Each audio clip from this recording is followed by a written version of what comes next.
I és cert que en alguns programes de televisió en català hi ha un nivell de qualitat molt baix que no es dona en programes de televisió en anglès o programes de televisió en espanyol.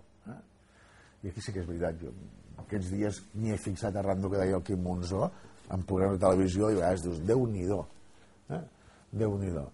Per treballar de la llengua s'ha de tenir un bon coneixement de la llengua. I per treballar de metge s'ha de tenir un bon coneixement de medicina. Diu, això és imposar. Diu, no és imposar, però si vostè no és metge, no faci de metge. Jo no imposo qui ha de fer de metge, només dic que qui no és metge no faci de metge, o qui no sap de medicina que no faci de metge.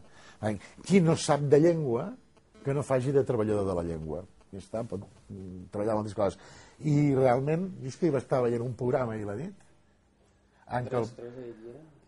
TV3, sí, en què el que conduïa el programa va haver d'estar constantment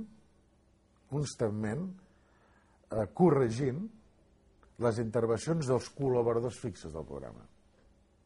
No, jo exigiria jo exigiria simplement que parlar bé la llengua fos una de les condicions per accedir a un lloc de treball en el qual la llengua és l'instrument de treball i en la qual està, jo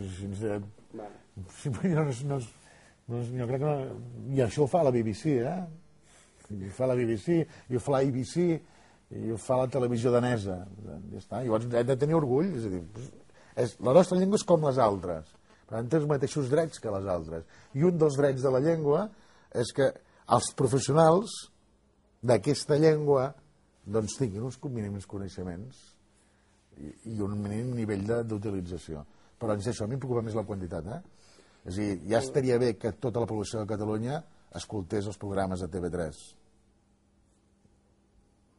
ni que aquests programes tinguessin incorreccions lingüístiques, Jo prefereixo que tothom escolti TV3 a que TV3 tingui un excel·lent nivell i no l'escolti ningú. El que passa que en un moment és més fàcil que tingui un excel·lent nivell i que l'escolti tothom. Sí, jo crec que al nostre país el màxim defecte que tenim és la manca d'orgull. Jo crec que ens falla la manca d'orgull. Hauríem d'estar orgullosos de la cultura que tenim.